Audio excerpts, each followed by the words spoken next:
Mike Philippov here. Welcome to this episode of Guitar Genius Chat. So we are live right now on YouTube and Facebook.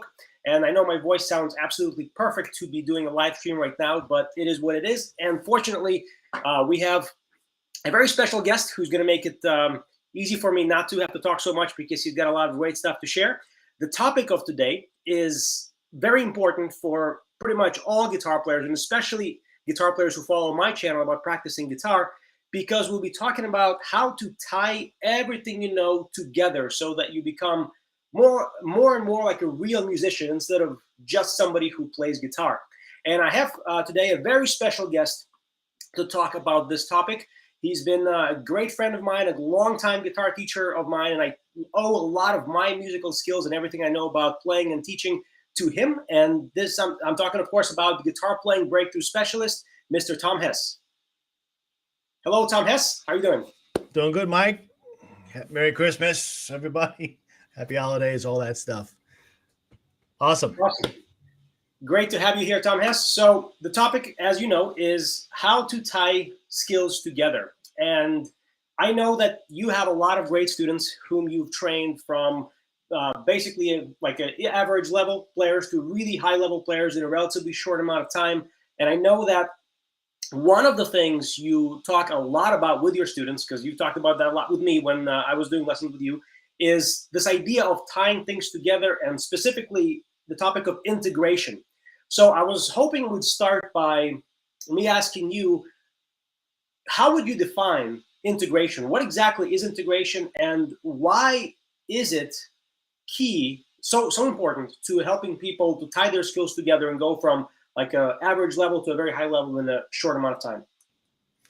Oh, that's a great question, Mike. And, integration, the definition essentially of integration is taking various skills that you have, different things that you can play pretty well separately, independently in isolation, and then combine them, integrate them fluently, seamlessly, smoothly together, so that so that when you're playing, it doesn't sound like, okay, you're playing this phrase or this lick, and then as you go from that lick to the next phrase or the next lick or the next technique, you don't want the listener to perceive the seam, the kind of the wall between them.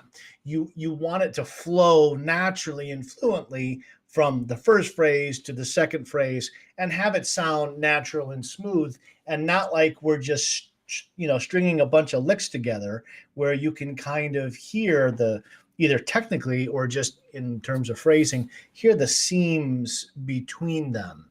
That doesn't really sound quite natural, or that we really have our skills together. So that's how I define what integration really is. Just basically tying together seamlessly various skills, techniques, licks, phrases, whatever it is. And the reason why I think the integration is so critical is that if you have a bunch of skills or licks or pieces of songs or solos or whatever that you know how to play, and you can play them pretty well when you practice them over and over and over again, and maybe you know how to take that and apply it to a song or to a backing track or in an improvisation or whatever. But again, if there's an unnatural connection between the idea that you played and the idea that came before, or the idea that comes after, the overall effect maybe is not as good as it otherwise could be. So one's ability to integrate your skills together, I think, is a better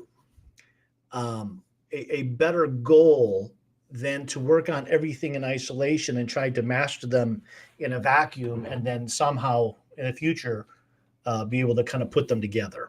So it's kind of a test of, in my mind, it's kind of a test of how talented the player really is, their ability to integrate skills. Yeah, that's a great definition. I like how you said it's important to play skills together so you don't notice the seam from one skill to the next. That's a great analogy, a great metaphor for this. Now, here's a kind of a related question. What do you think is the difference between integration and application of skills, because those terms they are kind of go in parallel, as I'm sure you know. And I think a lot of people think that the application is exactly the same as what you just said, but I know that it's not, and you know that it's not. So can you explain the difference about those terms? Sure. Yeah. Well, application is being able to take an idea or a technique or a lick or a phrase or whatever and be able to apply it to whatever the musical situation is. So, for example, if you learn something, let's say a piece of a solo or something from one song, either something that you've created or a song by your favorite guitar player or whatever, and you try to take that and then apply it to a new song in a new key, maybe a new style, new tempo, etc. There are ways to do that, to take lick number one over here and put it or use it, apply it over here, or in a third or a fourth or a fifth different context. So you may have to adjust certain things about what the phrase is or the lick or its tempo or its speed or its phrasing or articulation or whatever to make it fit appropriately into whatever that new song or tempo or key or mode or context is, or playing it over a different chord, for example. So that's really what application is, taking something that you've learned and being able to use it in multiple different contexts. Now, what I find that most people do when they're learning is their idea of application is, okay, I'm going to take this little arpeggio or this little pedal point lick or whatever, and I'm going to try and find a way to apply it over a particular backing track or a particular song. And that's good. That's a good start.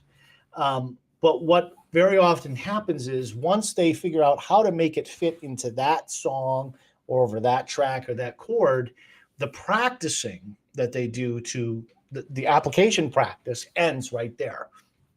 In other words, they get it to fit and it sounds pretty cool. And they kind of like, okay, mission accomplished, I'm done. Let's go do something else.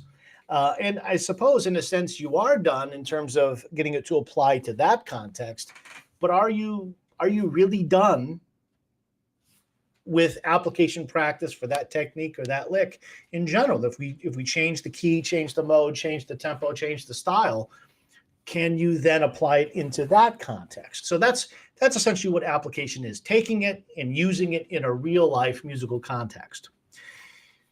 Integration is related, but it's different in that here we're trying to integrate horizontally through time. So if your lick is here, I'll draw this out. If this represents your lick, your phrase, you're going to be playing something presumably before this. It's either the rhythm section of the song, or maybe it's the first phrase or whatever the lick was before, and then presumably you're going to play something else after this, okay? So these could be three different phrases of the same solo. This could be rhythm. This could be a short lead guitar lick, and that could be back to rhythm. Whatever it is, these seams here are critically important. That's what the integration is in reference to.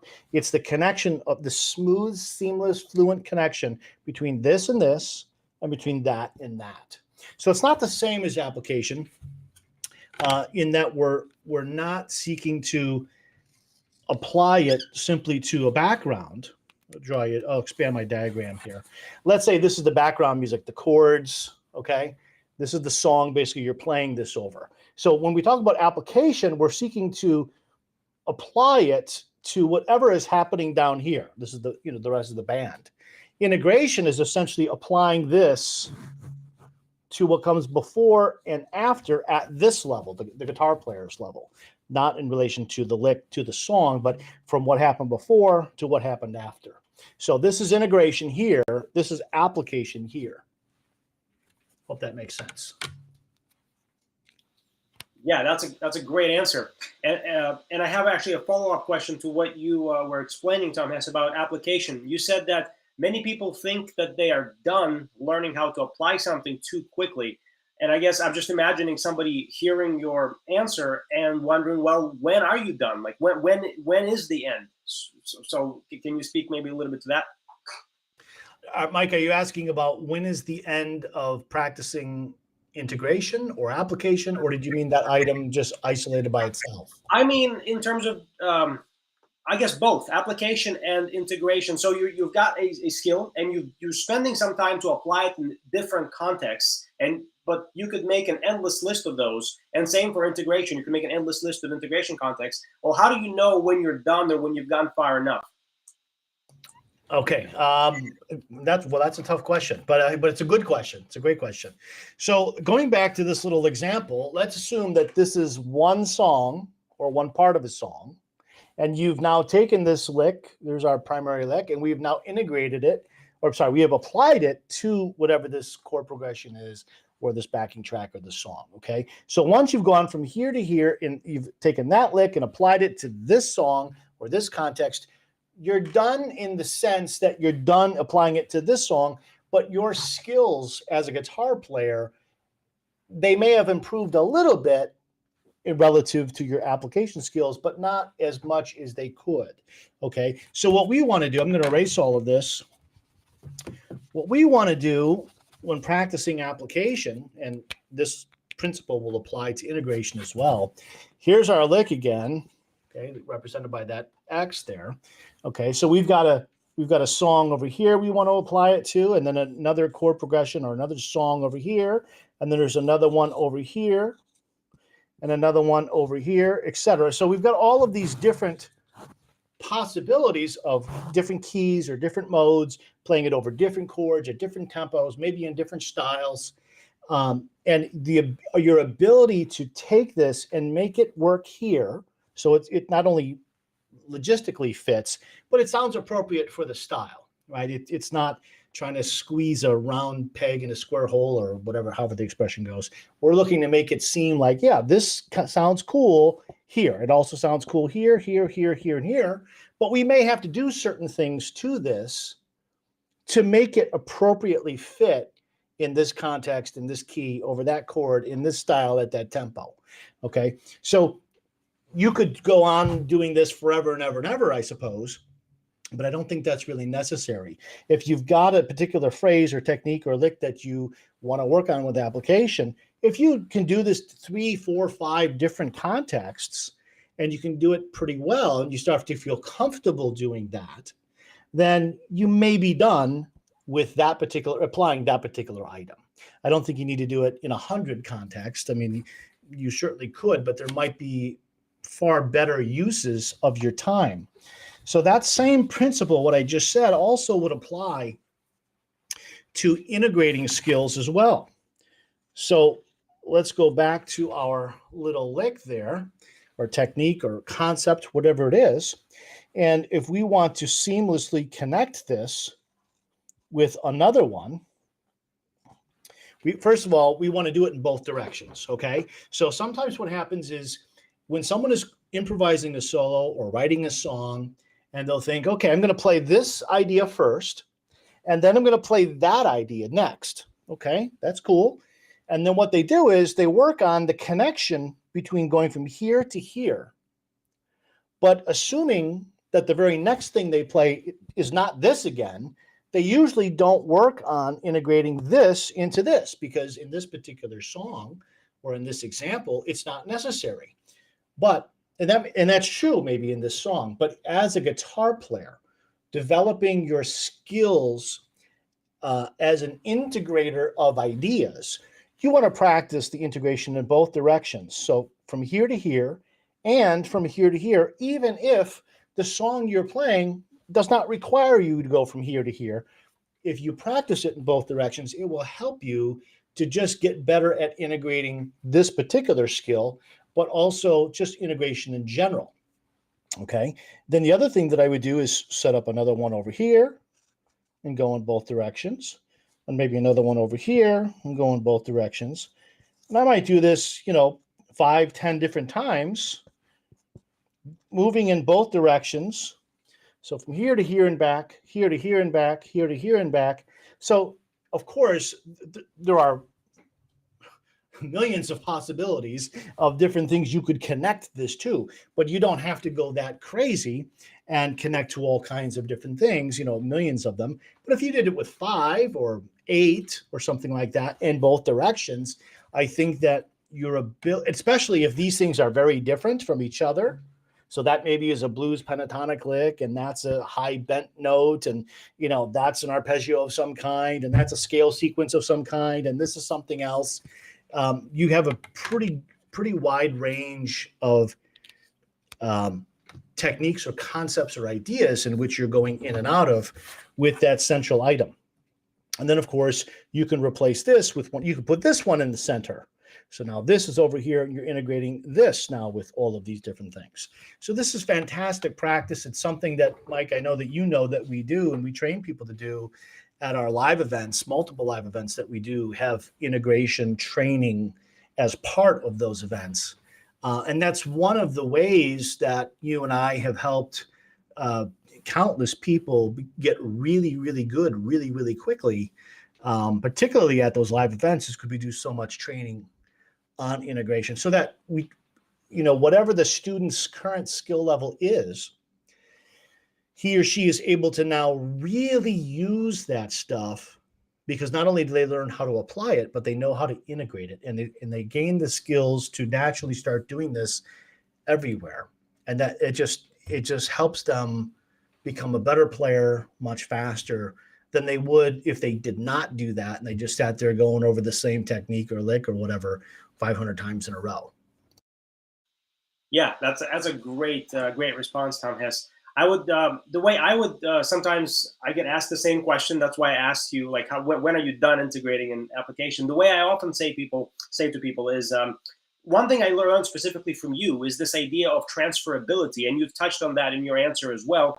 How when you just practice the general idea of integration, even if you've only done it with like 5, 6, or 7 contexts, just going through that process makes you better and faster at integrating pretty much all your main skills. So if you've got one scale sequence that you practiced integrating with one arpeggio, that made you a little bit better with all scale sequences and all arpeggios. Of course, if you want to get more specific, then you've got to use the specific things you're trying to integrate. But transferability is a big piece that helps you to not endlessly do it 10,000 times with 10,000 different licks.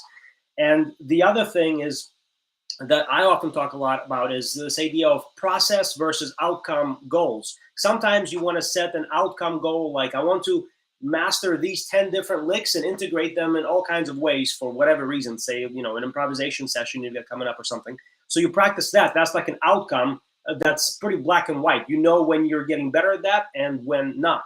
And sometimes it's just a process where integration is really, really important. Application is really important because it's part of tying everything together. So you work on that without a specific outcome in mind. It's just, let me try to select some things that I'm going to practice integrating today so I get better at this general skill, and you work on that. So as long as you do one of those two things, then you're pretty much fine, combined with what you were talking about, Tom Hess, as well.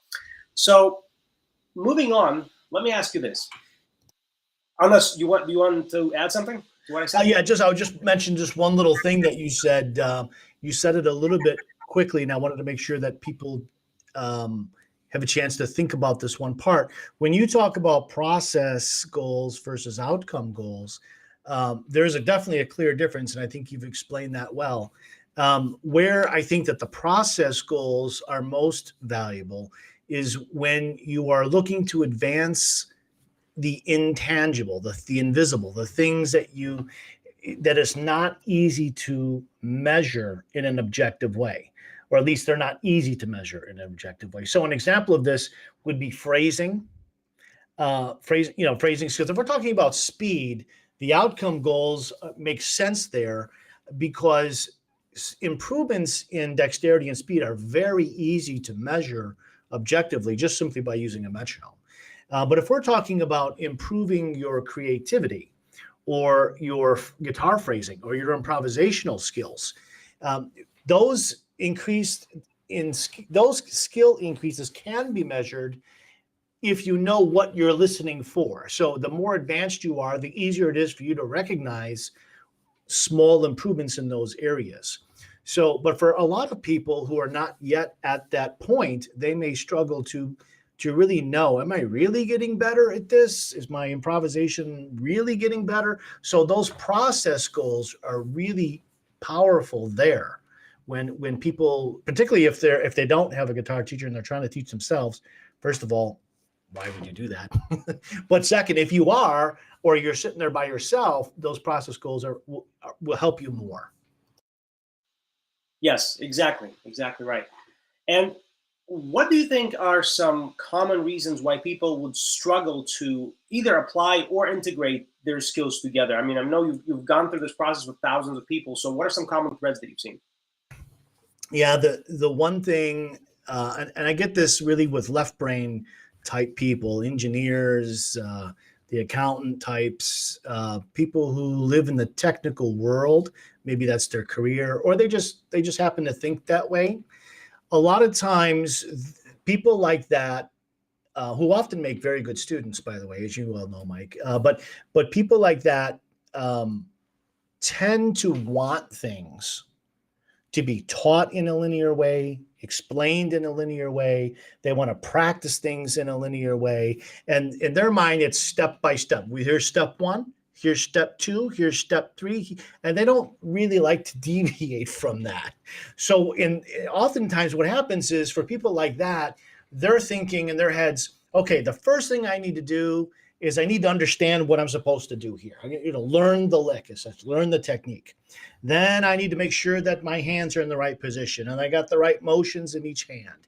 Then I need to synchronize the hands. And then I need to make sure that it's clean. And then I need to sit here and practice this 5,000 times until it eventually gets faster and faster and faster. So what they want to do is they often want to isolate forever. Okay, forever. And they'll practice the same thing again and again and again. And they'll think, okay, it doesn't make any sense at this point to worry about trying to apply this or trying to integrate it with something else because I'm still working on trying to master this thing.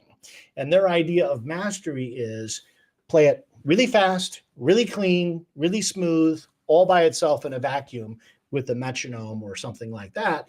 And of course, that kind of practicing is useful, and it's part of learning whatever it is that you're learning. But I think the bigger picture here that sometimes people miss is that it doesn't matter how good you can play something in an isolated context. If you jam with your friends, it doesn't matter that you can do it in an isolated context. It has no value. If you want to write a song, it has no value really in an isolated context. If you want to stand on stage, it has no real value. The only value ultimately in real life is what can you apply and what can you integrate? Because if you can't apply it and integrate it, it doesn't really matter that you're super great all by yourself in a room without a back beats a minute. It doesn't really matter. So what causes people to struggle with integration and application is they wait too long to start working on it. They think, I've got to master this first. Someday in the future, after I've totally mastered this, then I'll worry about being creative with it, applying it, putting it into song, write a song, integrate the skills. And I think that is a very destructive approach to mastery. Because remember, the real goal is to be able to use the things you have in real life, in a real situation. So assuming that you agree that that's the goal, and you may not agree, and that's okay. But if you agree that that's the goal, then staying stuck, mastering everything in isolation will always make it take longer to reach that real life goal. Always, every single time, it will take longer. So I advise students, begin applying and integrating long before you've ever mastered it. And sometimes students, they're resistant to that. They scratch their head and they're saying, wait a minute, why would you work on trying to combine it with something? I'm still struggling with the damn thing. I can't be worrying about combining it with stuff or improvising with it or applying it to a song or a track. And they resist that. And the more they resist it, the longer it's going to take them to reach the real goal, the real life goal. It's just, it's sad, honestly, because sometimes it's like, as a teacher, you're talking, and sometimes it's like, it's bouncing right off their heads in one ear and out the other, and they just want to sit there and they want to master it in isolation, and they never really get to the application and integration part because they're so busy trying to master it in isolation. Or a worse problem occurs, and that worst problem is they get really.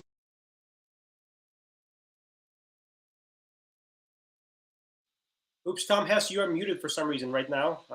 You were talking, but then you said the worst problem, and then your audio went out. Oh, that's weird. Okay, let's see. The worst problem. Okay, got it. The worst problem is that a player would isolate something, get really good at it eventually, right? They build up the skills, they get the speed up, it gets smooth, it gets clean, and things start coming together, and they feel good about what they've accomplished. And that's great. They should feel good about what they've achieved. But now they go to try and apply it, and they can't. They try and integrate it, can't be done yet. And they feel not so good anymore. I mean, they've just achieved this really great thing, but now they feel like a beginner all over again. And the frustration goes through the roof because they have the skill, they just can't use it.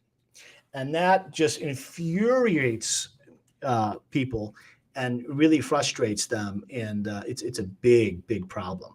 So it's better for the mastery of skill and the application and integration skill to all kind of come up together. That means practicing integration and application long before you have fully mastered whatever it is in isolation. That might seem counterintuitive. It might seem illogical. It's very logical. If you keep the big goal in mind, you will get there faster by building up all three of those things.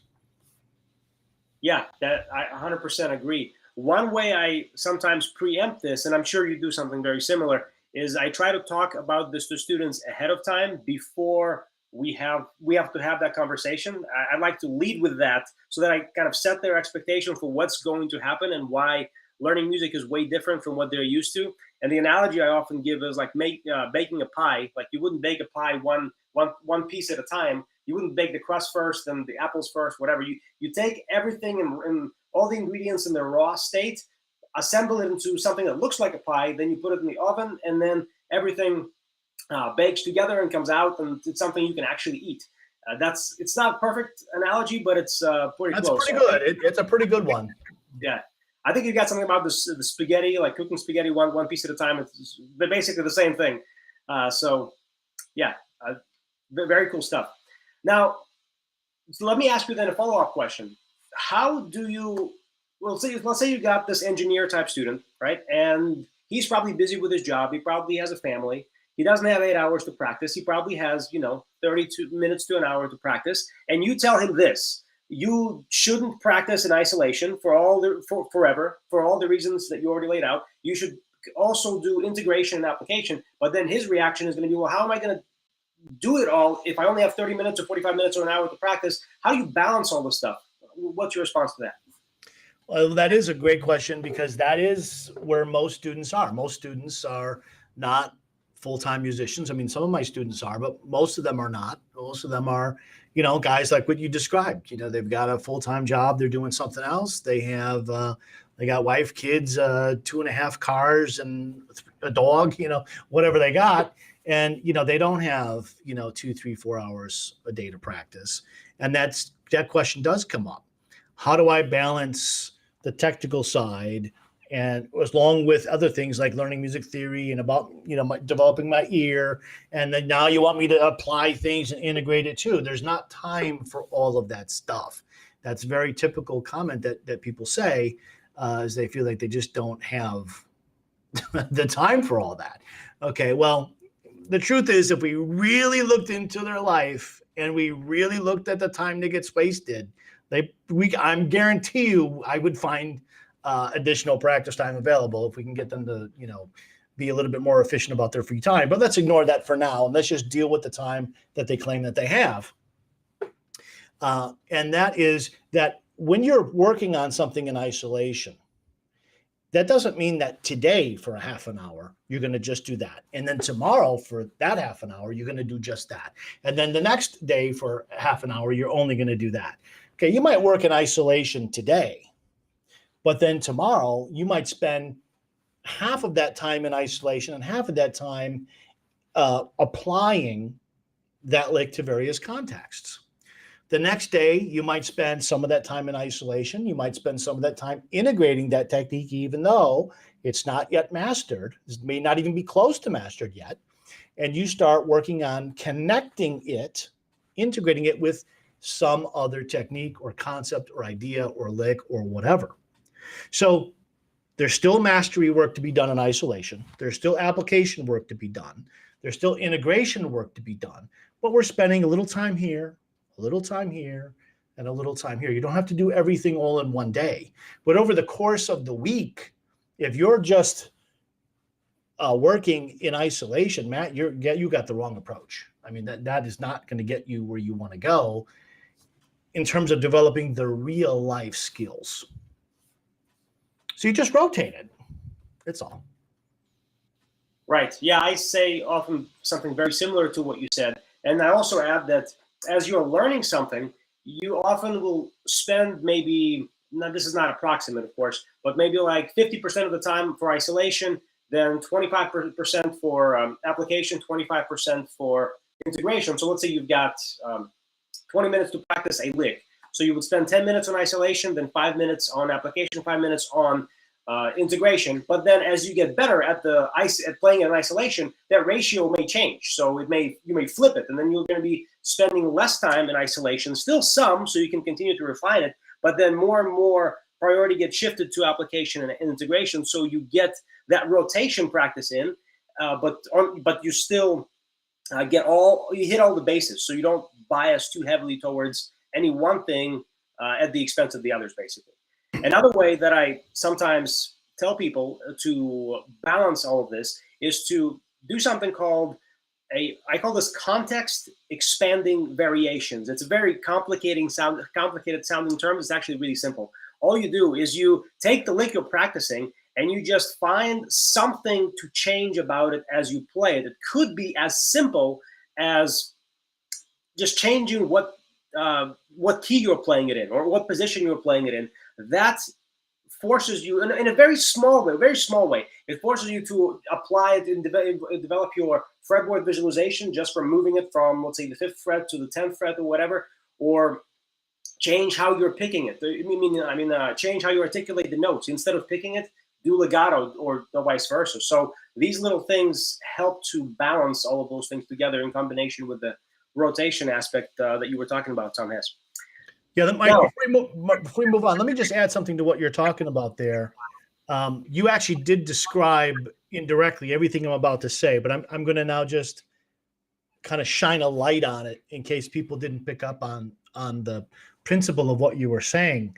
And that is that what Mike here is talking about in the beginning of when he started talking was that as your skills develop, the ratio between what you do in isolation, what you do to apply things, and what you do to integrate, that may change. And it may change for two different reasons. The first reason is that your skills in one or more areas have actually improved. So you are getting a little bit more out of balance. In other words, your integration skills and your isolated skills are really good, but maybe the application skills are lagging behind, and you recognize that, or your teacher recognizes it and points it out, and now you're going to maybe shift up more of that percent, not all the time, but more of the time towards application when that is noticed. That's the first thing. The second thing is that and I'm talking to everyone listening now, your standards are lower today than they will be 6 months from now, or a year from now, or 10 years from now. As you continue to improve, assuming you're practicing and you're working towards improving, as you continue to improve, you will hear things that you can't hear now, okay? You will feel things in the tactile sensation in your hands. You will feel things as you play when you play at a higher level that you're not maybe able to feel yet right now. This is normal. Okay. This is Mike went through the same thing. I went through the same thing. We all do. Okay. So the point is your own standards for what sounds good, what is clean, what is smoothly connected with integrating, what is tasteful or creative application. Your standards will rise as you improve. So right now you might be thinking, hey, I can integrate this lick with this lick. There's no real problem here. And to your ears right now, that may be true. But if you have someone listening to you who is more experienced or perhaps a more advanced player or a teacher, and they're listening to it, they may hear it in a very different way that you might not hear right now. Okay. So you might think, hey, this sounds, going from this to this sounds pretty good. I think I got it. Ready to move on. And, Mike may listen to you and he might think, well, no, you really don't got it. You think you got it, but you really don't got it. Right? This happens, and that happens as teachers all the time. But you yourselves, those listening, you'll pick up on that. Have you ever listened back to recordings of yourself playing, from a year ago or 5 years ago, and you thought, yeah, I'm pretty good. And you listen back and like, oh, man, I got some work to do. Or I've improved a lot since I last recorded that. I thought I was really good, and now compared to what I'm able to do today, well, I wasn't really as good as I thought. So your own standards of what you can perceive and evaluate and hear and feel are going to change. And as they change, that's also going to shift what those percentages or the breakdown, as Mike was talking about, those changing over time, that's going to influence how that changes. Yes, thank you for elaborating on that. And I think also just one more thing I would add to that is that it's okay if you find yourself going more on the isolation side or more to the application and integration side as things progress. Like it's like a balancing act. It's not like it's going to shift and then it's going to shift some more, but only in one direction. It's going to go back and forth, and that really is how you refine things and move things towards mastery, whatever really that is. There's no really objective way to define that, but that's how that process unfolds. Now, before we move on here, everybody who is listening, if you got questions for Tom Hess or for myself about this topic of application integration, drop them in the chat. So we'll be taking some questions towards the end so we can answer your questions live here on the stream. Now, one thing I did see in the chat, actually, as I was scrolling through, is somebody was asking for practical examples. So that was actually my next question for you, Tom Hess. If we take the topic of technique and speed and integration of technique and speed related things, how might one practice, like in a practical sense? So let's say I got 15 minutes. What are some things I might do to integrate techniques to get better in that area? All right. In terms of integration, correct? Correct. Okay. So one of the things I had already laid out in principle, I'll lay out another one for you too, but just real quick on integrating techniques. Remember, I drew these other circles here, and these other circles represent other techniques. Okay. Maybe you got 5 of them, maybe you got 10 of them, etc. So the one thing I said earlier was you play this one. This is your main thing you're working on. And then you go from here to here, and then you go from here back to here. Okay. And then you do the same thing. You go from here to here, here back to here. Okay. So this is a pretty simplistic way to work on integrating skills together. Okay. So, and you can switch out today, you can have these 5 things. Tomorrow, if you wanted to practice integration of this skill, you can replace some of these with other techniques, other licks. You can replace some of them. You can replace all of them. You don't have to replace any of them. It's up to you. So that's one way to approach this. I teach a thing called guitar training mastery sets, which is similar to this, but it's a little bit more elaborate, more sophisticated, but this is the sort of a simplified version of that. Okay. So that's one way you can approach this in a practical sense. Another way you can approach this, and this is something that I know that Mike talks about quite a bit with people that he's trained, is that let's say you've got your lick. Okay. I'll represent it with a box. And here's the beginning of the lick, right? This is the end of the lick. So this is time, right? Going this way. So let's say this lick is, I don't know, 12 notes long. Okay. This whole phrase is 12 notes long. And now you've got the next phrase or the next lick. All right, we'll call this Y, and it's, let's say, 15 notes long, okay? If you spend your time playing all 12 notes here, and then all 15 notes here, and then you repeat that again, play this lick, then you play that lick, and you keep repeating this over and over and over again, you are practicing integration. It will help you, but it will help you slowly. Why slowly? Because you have to calculate or make an estimate of how much time does it take you to practice the seam. The seam is the spot right here, the last note of this lick with the first note of that lick. How many times do you practice the seam? When you practice a total of, this would be, 27 notes. 27 notes. How many times you get practice on this one and this one? Not very many, because it takes time. Even if you play fast, it takes time to play 27 notes. Maybe even if you're really fast and you're playing, 1,000 notes a minute, well, it's going to take you almost 2 seconds to play all 27 notes. 1,000 notes per minute, for those who don't know, that's over 16 notes per second, okay? So if you're playing 1,000 notes a minute, which is pretty fast, it's still going to take you about 2 seconds to do this, okay? But you can make your practice time more efficient. That means you can get a greater result from the exact same amount of time you're practicing. And this is something I know Mike talks a lot about, by reducing some of the stuff that you're practicing, okay? So instead of playing the whole 27 notes, what we really want to do is practice the last note here and the first note here, okay? And if you did that a bunch of times, that you would get there faster. However, don't think that by just doing the last note here and the first note there that you have integrated the skills. You have not yet integrated the skills. This is just step one, okay? So we call this expanded context isolation, okay?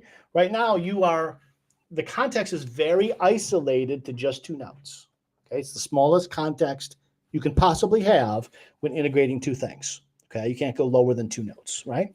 So you've got this very isolated context.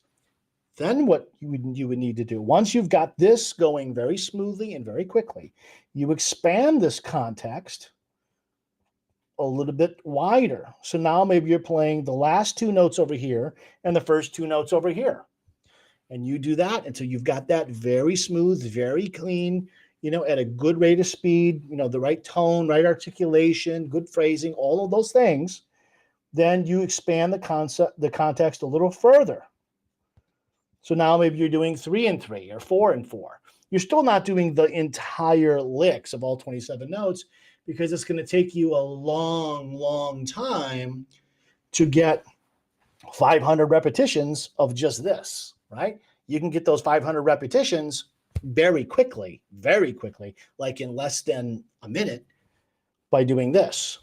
If you do the whole licks, you're going to be sitting there for a long time to get the 500 repetitions, way longer than a minute, that's for sure, okay? So this is it's a practical way to help you to practice integration. It's not the only way. It is just simply one of several techniques or strategies you can use.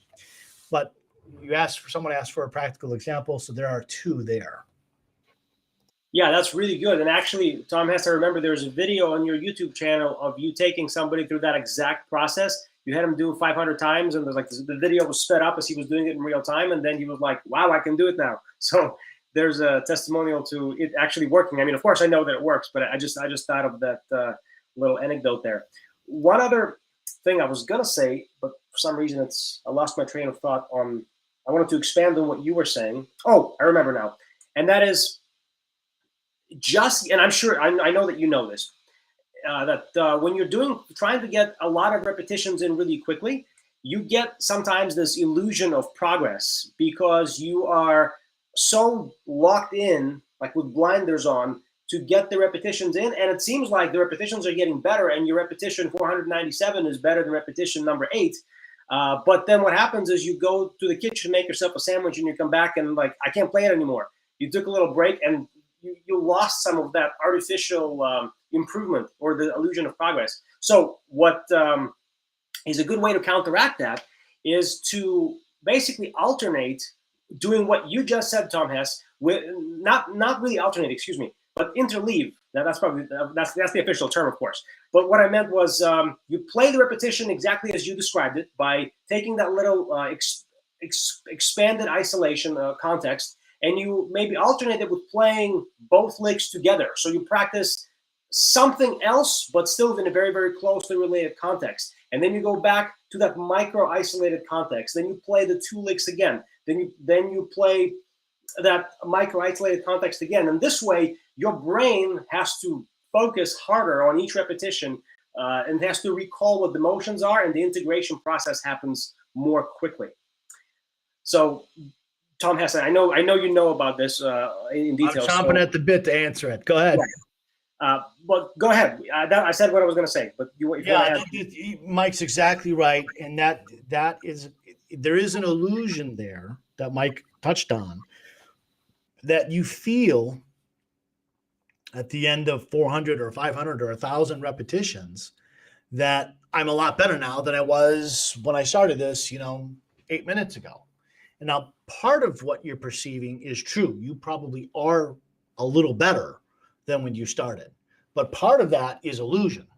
And where the illusion comes in is that your brain has switched from conscious, focused effort to autopilot.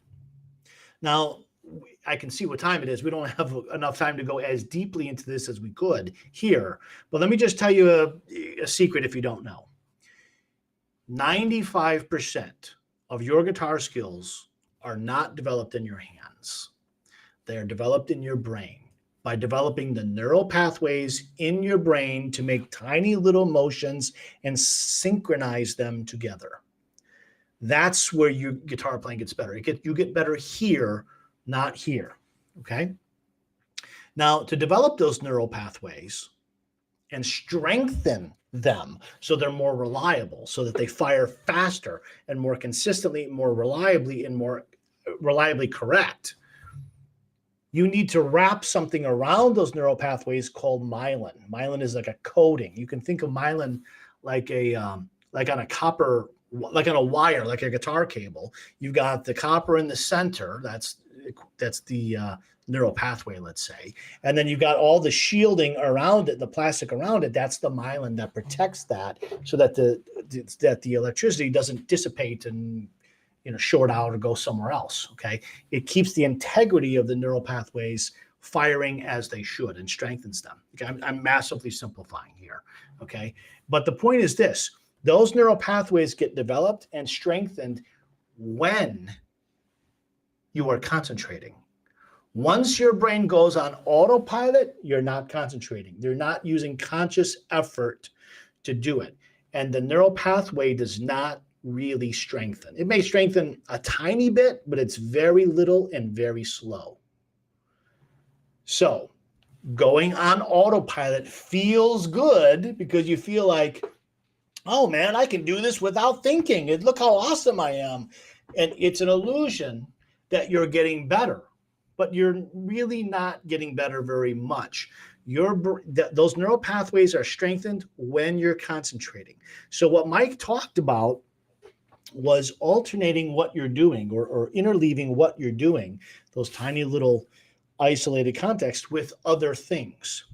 And the reason why it's not that the other things are necessarily helping you. What the other things do is it interrupts your brain from its autopilot state. It forces the brain to have to, once it leaves what it's doing, to have to come back, retrieve the information to make the tiny little nuanced motions. That requires some degree of focus. You can't go on autopilot instantaneously yet. There's some effort there, and that effort builds the myelin that wraps around the neural pathways, which makes you a better player.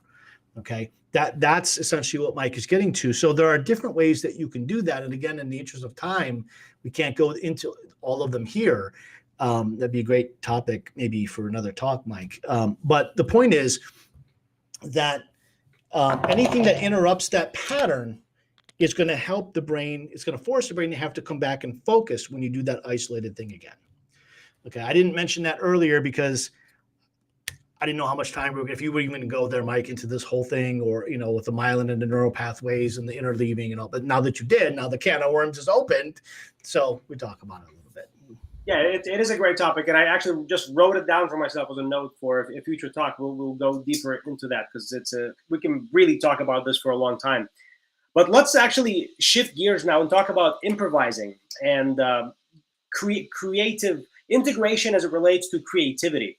So, and going back to the question about the practical examples, let's say, again, I got 15, 20 minutes. What are some things I might do to practice integration to get better at, let's say, lead guitar creativity?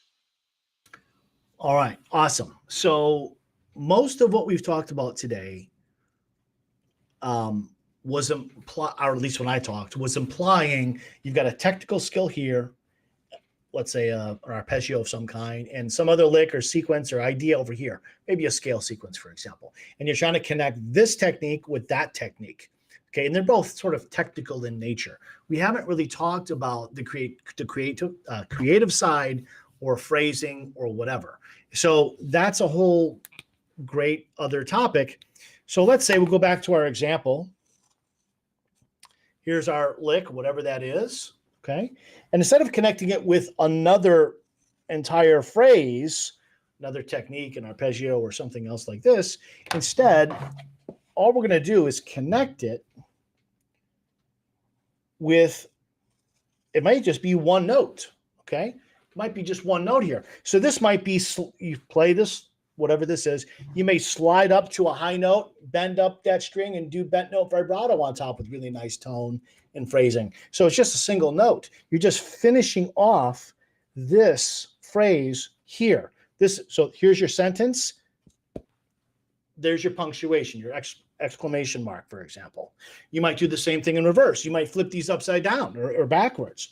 So now you're coming from a slide or a hammer-on or a bent note or a nice vibrato pitch, a long sustained note, and you're going into this phrase. So these can come at either end or both of the phrase, okay? It's not necessarily this connected to another whole huge technique over here. So, and this is something, sometimes people ask me, well, Tom Hess, what do you practice? This is actually what I practice most of the time. Okay, when I'm sitting down and there's no backing track, I'm not improvising, I'm not writing anything, I do that a lot because it's what interests me personally the most. I'm not so interested in connecting this technical thing with that technical thing. I spent years and years doing that. I've gotten pretty good at that. But what I like and enjoy most is finding variations and different ways to phrase those techniques, different ways to express them, essentially. So that type of integration practice and application practice is something I do quite a bit. It's super fun. And I think that it makes the skills that you have sound better and become more useful without having to go and get new skills or develop the existing ones further, which is also cool. That's also great. But I think if you just focus on the skills you have and squeeze every drop of emotion you possibly can off the skills you've already got, you'll be a much happier guitar player. Yeah, that is fantastic explanation, Tom Hess. And I know you and I do this a lot at your live events, helping people with their creativity. And we do a lot of this specific type of practicing, and it really, really gets results fast. Now, let me go to the chat here, and there's a couple of comments here. I'm just going to read them to you. So we have a comment, somebody saying, I'm guilty of sloppy playing, always trying to play too fast instead of keeping it simple. So I'll speak to that. Actually, no, Tom Hess, do you have any comment on that? So again, he says that he's guilty of sloppy playing, always trying to play too fast instead of keeping it simple. Do you see an assumption in there that we maybe need to challenge and address? Yeah, yeah. I see more than one assumption, but the one assumption I'm thinking of, which may be different than the one you're thinking about, is all guitar playing is all guitar playing that we do for emotional reasons. I know you know this, Mike, but everything that when you pick up your guitar, you do it for some emotional payoff of some kind. It may be out of guilt. Well, gee, I haven't played my guitar in 4 days. Maybe I should play my guitar. It could be that. It could be, well, gee, I've got a guitar lesson coming up on Friday. Today's Thursday, and I haven't touched my lesson from last week. So there it's fear. I've got a gig coming up. I guess I got to, practice these songs, get them under my belt better. That's again fear.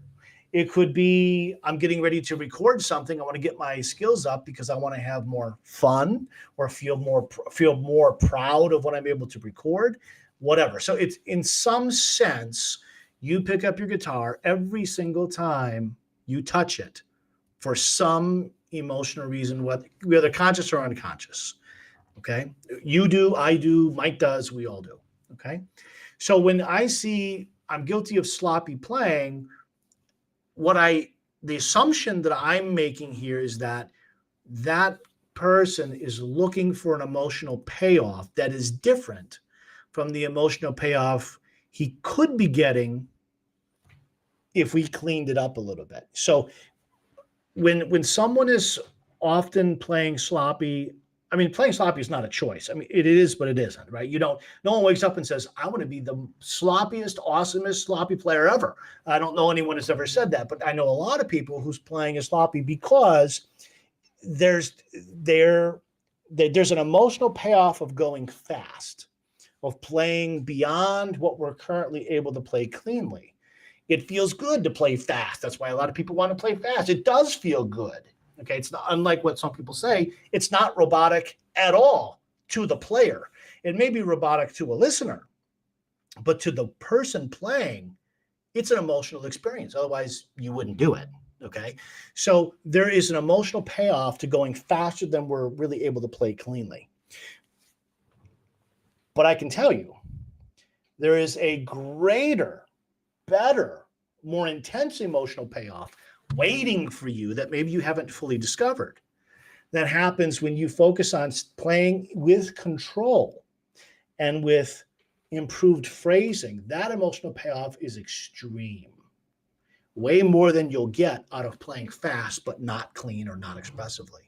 So what I would challenge to this person is ask yourself, what is the emotional payoff for me to play beyond what I'm able to really do cleanly? And what am I missing emotionally by not focusing on staying in control, trying to work on cleaning it up, and focus on phrasing? That's the bigger one. Trust me, it will be bigger for you. It is for everybody if you do it.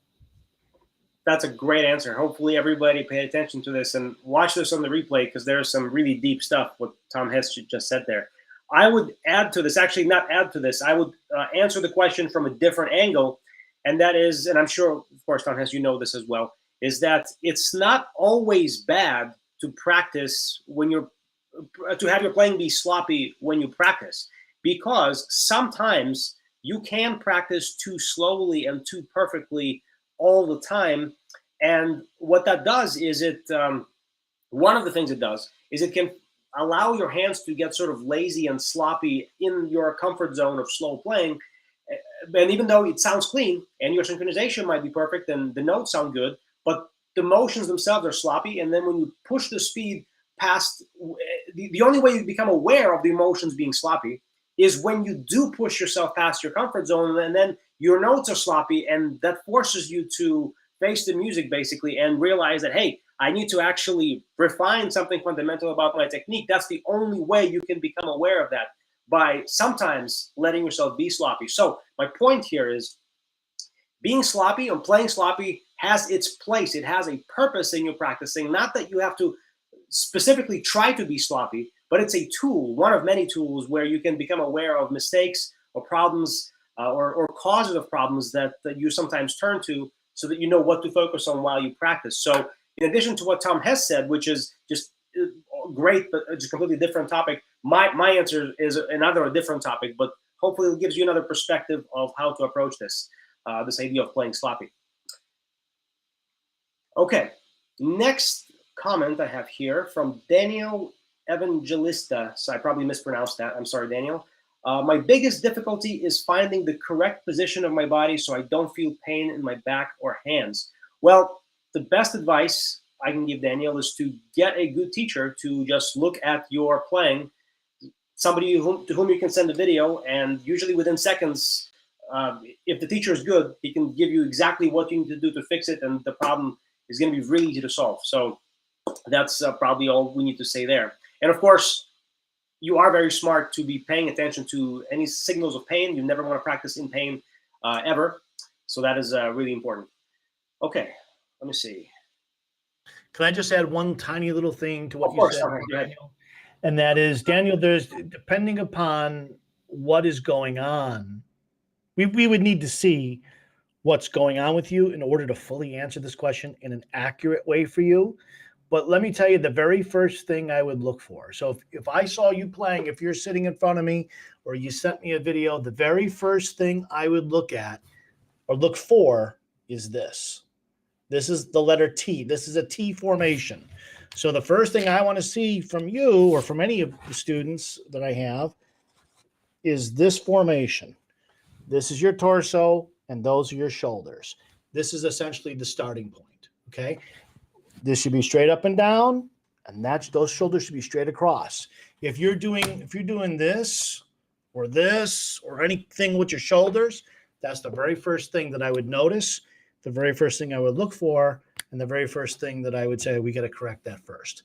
Everything else, I mean, there may be other things going on, Daniel, I don't know, but all of that would come after making sure you're in a T formation. That's priority number one.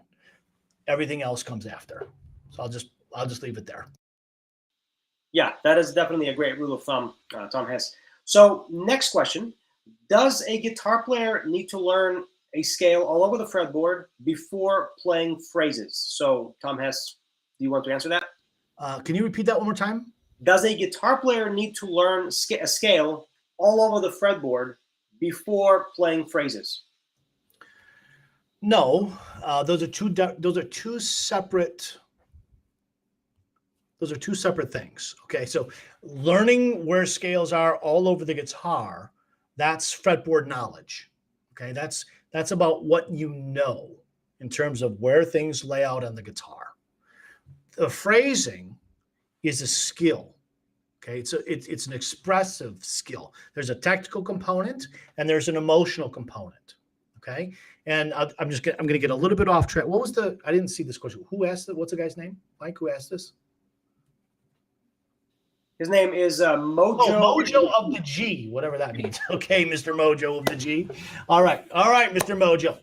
Okay, here we go. So let me just say this. I'm getting a little off track, but when people ask phrasing related questions, 99.999% of the time, and this is true with my students as well, not just students in general, the question is tactical in nature, meaning technical and tactical. They usually want to know, how do I position my hand to bend the string? Is my vibrato too fast? Is it too slow? Is it too wide? Is it too thick? So they may ask something about the rhythm or whatever.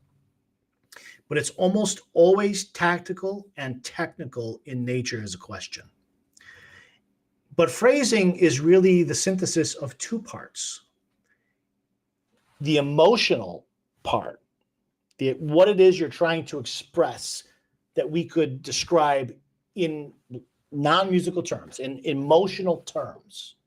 And then the technical skills that are the means to that end. Now, people often ask about the technical side without thinking about, considering, or even knowing exactly what they're trying to express. So questions are often like, what's good phrasing? Can you help me improve my phrasing? That's like saying, can you help me express my feelings to this woman over here? Well, I don't know what those feelings are. So first, we have to figure that out. Okay. Are we trying to say, I love you? Or are we trying to say, I don't ever want to see you again? What are we trying to say? Okay. You got to know what we're trying to say. Then we go to the vocabulary and the grammar and the artful linguistics of how we're going to communicate all of that. So I just wanted to just make this general point, is that a lot of people, they miss the most important point, which is what actually are you trying to express emotionally? Then how we answer that question, that's going to make a big difference on what we do technically to make that happen. Okay, now let me answer the question more directly. Sorry, Mike, I ranted a little bit. So for Mojo the G, the knowledge you have of the fretboard, where things are, how scales lay out, if you're going to use 3 notes per string or some other system or whatever, and how all those things connect, that's separate from playing in phrases and playing with good phrasing. Okay, you don't need to know where all the scales are in order to practice your phrasing, to play with good phrasing, to improve phrasing. They're essentially unrelated, assuming that your phrase happens in one part of the guitar. It doesn't matter in that moment what's going on at the 24th fret and where are the scale positions way up there when you're down at fret number 7. It's not relevant at this point in time when playing that phrase. So that their two are, they're not really related directly.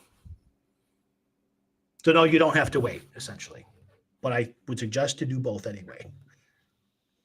Yes, great answer, Tom Hess. Now, Jason Day is asking, once you have mastered a certain technique, how do you maintain that level of mastery? I will answer that, and then Tom Hess, you can add your thoughts. So, first of all, mastery is a very vague term. It doesn't really, you can't define it. So therefore, just realize that. However, let's say that we have defined an objective standard where it's not like mastery, but it's a level that you're satisfied with. You've got, let's say, a certain speed with a technique that you've reached. And then what happens after you move off of it? The unpopular answer, the unsexy answer is, to a certain extent, your skills are going to deteriorate. And that is going to be even more true the better you get. So think of someone like John Petrucci, for example. When he's on tour with Dream Theater, he can play the set list for that tour like really, really well, because that's all he practiced probably for 6 months before getting on the road. But if you ask him in the dressing room before the show to play something from 5 albums ago, he probably can't. You probably look really sheepish, and embarrassed, and he can't do it. Not because he can't do it, but because he just forgot it. Because it is simply impossible for anybody, not just Petrucci, but plug in any name you want there, to consistently maintain all the skills at an equally high level at all times. Those 3 things are basically impossible. And the better the player is, the more true this is. And that's something you don't hear a lot of people talk about, but you want to keep that in mind. However, that being said, you can keep skills within a striking distance of whatever the mastery level that you are happy with. And one of the ways to do that is to simply do what Tom Hess and I have been talking about during this particular live stream, which is to practice integration a whole lot, because that is going to make the transferability between your skills happen faster, and the deterioration process isn't going to be as fast. So it's going to help you from both directions. So that's how I would answer that. Tom Hess, do you have any thoughts to add on this? Yeah, well, you primarily, you just touched on what I was going to say at the end. Transferability of skill is critical. So here's what I want you guys to think about. I mean, to kind of elaborate on what Mike just said. Let's draw some pillars, okay? And these pillars represent different techniques, but they're techniques that have a high degree of transferability. That means that whatever this technique is, the skills that you have or develop by practicing and mastering it transfer over to many other types of things that you would do. So here's an example of something that does not fit into a core pillar of guitar technique. That would be like two-hand tapping. Two-hand tapping is a cool technique. It's really great. I'm not saying it's not good or I'm not saying that. But I'm saying that if you do your two-hand tapping, the only thing it will really help you with in terms of the non-two-hand tapping playing might be the legato for the fretting hand. But it's not going to do anything for your picking. I mean, nothing, zero, right? It's not going to do it. It's not going to help your string skipping. It's not going to help your sweep picking. It's not going to help you rip through a scale sequence. It's not going to help technically with those things. Okay, it has a very low degree of transferability, other than maybe some benefit for legato of the fretting hand. Okay, but something like directional picking generally, or scale sequences generally, have a very, very high degree of transferability. So if this one is, let's say, a series of scale sequences, the skills that you have and develop and maintain will help you in many other ways. It won't help you play everything else you know perfectly, but there's a lot of transferable skill there. Okay.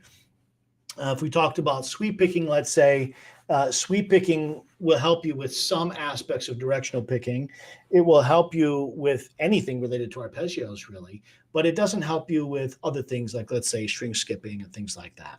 Okay. So if you have a series of pillars, things that have they're very utilitarian. They have a lot of broad shared skills, transferable skills, I should say, not shared skills. That can help you to keep up your guitar skills generally, even if a particular song or a technique or solo, those skills may deteriorate, atrophy over time when you don't touch them or play them or whatever. So as Mike said, you can't keep up everything at 100% all the time. It's impossible. You don't have that many hours in the day you could dedicate to this. And there are simply way too many. And the more you know, the harder it gets, because as Mike said, you're playing at a higher level. The higher level you're at, the faster those skills go down when they atrophy faster. Okay.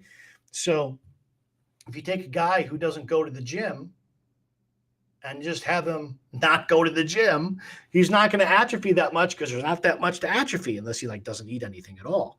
But if you take, Arnold Schwarzenegger at his peak, or I don't know who the famous bodybuilders are now, Mike, but you would know. But I'll use Schwarzenegger. Okay, when he's at his peak, and if he just stops going to the gym, what do you think is going to happen? I mean, he's gonna have problems quickly. It won't take long because it's such an elite level. So I think that's what Mike was saying with the Petrucci example. Yes, absolutely. And just to be clear, Petrucci is, he's awesome. My favorite guitar player of all time. Of course, great player. Yeah.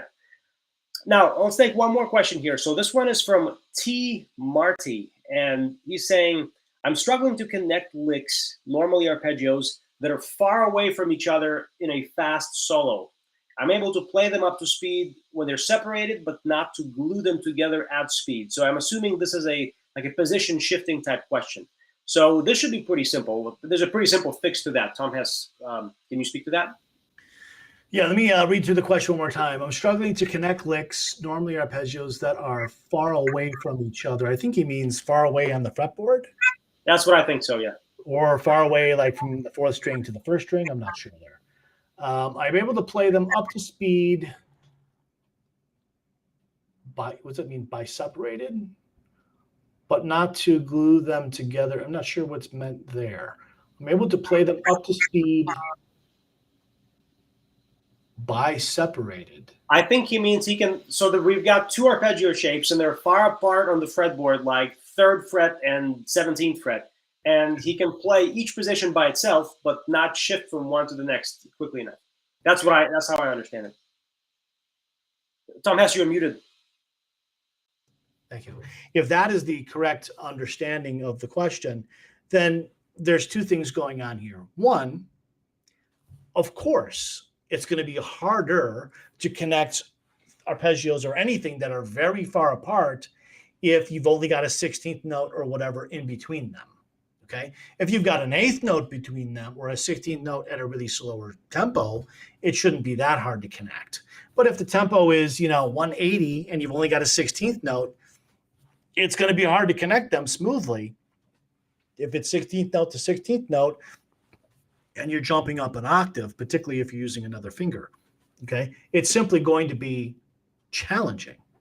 Now, if the question is, if what he means is, I have a hard time doing that, even if I have a little bit of time, let's say the final note of the first arpeggio ends on an eighth note or a quarter note, or I've got some time to make the jump, but I still can't do it, I'm still missing it. Okay, then what I would suspect, and I don't know, but I would suspect what's happening there is his eyeballs are in the wrong place at the wrong time. Okay, so when you are trying to shift positions from one place of the neck to the other part of the neck, and you, as you make the transition, you miss the note. You're either going too high or you're going too low, or you can't consistently get to the note. That is almost always an eyeball problem. It has nothing to do with your hands. Okay. And what's happening is you're down here, fret 3, I think in Mike's example, and you're playing your thing down here, and you're watching, you're babysitting this hand, right? You're watching. And then it's time to go up to fret 17. And your eyes follow, you watch your eyes, you watch your hand move from here to here. If you watch your hand move, you're never going to play that accurately 100% of the time. You're never even going to play it accurately half the time, okay? Your eyeballs have to already be staring at that 17th fret in this example. I think Mike said it's fret 17. You have to be staring at it before that hand even thinks about moving. Okay. So when you're down here, you're watching this, get it, you make sure you're in position, you get it started. But once your hand is in position, probably, hopefully, you don't need to even be looking there anymore. Once you know you're in position, this hand should be able to do what it needs to do on its own. Okay. So before this is done, you already need to be looking here. You're going to babysit the 17th fret. And now you're just waiting for this hand to meet where you're already staring. If you do that, the chance of you playing this correctly with some practice should be more than 90%. Okay. So I don't know if it's simply the transfer of position that's the problem only, or if there are other reasons why he's struggling with this. We would have to take a look at his playing and see what's going on there to know more. But my suspicion is it's about where his eyes are. Yes, and he replied in the chat that it is the fretboard issue, so it seems like our answer was exactly on point. So great answer, Tom Hess. Great. All right, so Tom Hess, you have an ebook about fretboard, not fretboard, fretting hand finger independence. Is that correct?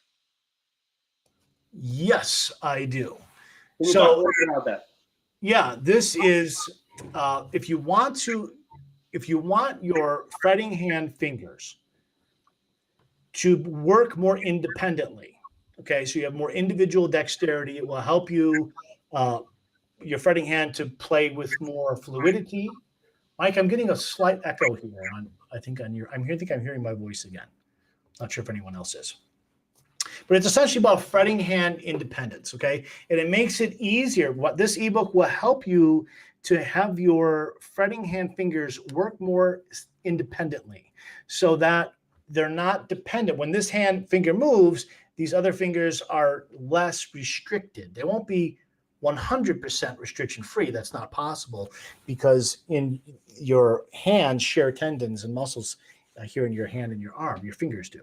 Okay, but there are things that you can do, and I'll show you in this free ebook, that will help you to get them to work more independently, which not only helps you to play a little bit faster, but it will help you to get your fingers to do things that are a little bit more complicated, a little bit more sophisticated, without those things being really hard and difficult and feel like impossible to play. It's totally free. You guys can download it right there at that link. Yes, it is a great book because I went through it and I know it's awesome. So it's definitely worth checking out. Now, I also have something to offer you guys. So this is a video masterclass on building guitar speed. So those of you guys who want some help with speed, this is the video to check out. What this does is it shows you how to speed up your playing without having to start slow and build speed in small increments of a few BPM at a time, which is like the standard way of building speed that only, I mean, it works, but it works up to a certain point, and then you hit a speed plateau beyond which you need different approaches. And one of them is very counterintuitive, which is what I show you in this masterclass, which is how to not start slow, but actually do something different without having to do slow practice at all. And if you do what I teach in this masterclass, you can often see some pretty big breakthroughs in your speed, often in just one practice session after doing this stuff that I teach in the masterclass. So again, it's also free. You can check it out at this link you can see on the screen right now. All right, so go back to this. Awesome. So Tom Hess, thank you so much for joining us here today and sharing your wisdom about tying your skills together. You shared a lot of deep stuff. So those of you guys who showed up late, watch the replay, because the answers Tom Hess gave are just really, really valuable. Going to help you guys a lot with really all aspects of your playing, tying your skills together and mastering things in isolation too. So thanks, Tom Hess. It's been awesome. Thank you, and Mike. Thanks. Great questions and input on your end. Thank you. Awesome. All right, everybody. So have a great rest of the holiday season. Stay safe, and we will see you guys next time. Take care. Happy New Year.